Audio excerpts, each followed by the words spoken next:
Good morning everyone. Dito po tayo ngayon sa Wellington Residences. Sabi po ng Pag-asa, signal number 3 po daw dito sa Tansa, Cavite. So ngayon, napapansin po natin, i-check po natin ang loob ng subdivision kung ito ba ay binabaha. So ayan po.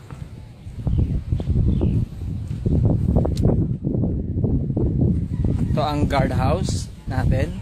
Hello po. Hello. Ayan. So, pasok po tayo sa loob ng subdivision.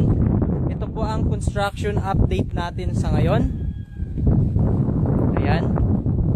So, ang pangalan ng bagyo natin ay si Ruby. Ayan po ang construction update natin. So, kung mapapansin po ninyo, wala pong baha dito ngayon. So, hindi po siya bahain na lugar. So, check natin ang kalangitan. Ayan.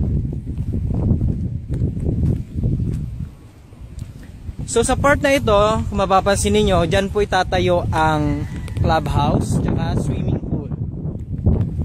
Ayan, so malakas na po ang ulan.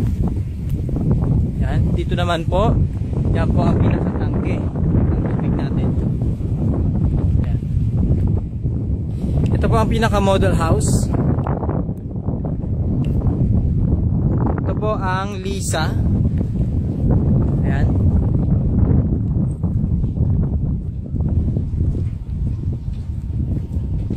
At ito naman po ang Sandra.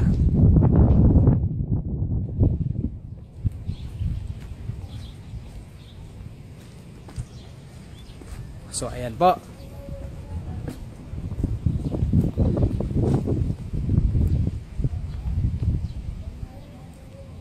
So wala pong baha dito, malinis po ang kapaligiran natin. Ayan. Ito po ang first project natin.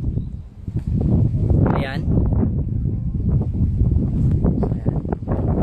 Kay Sandra, meron po tayong promo ngayon. Only 25,000 down payment, lipat agad promo. Thank you.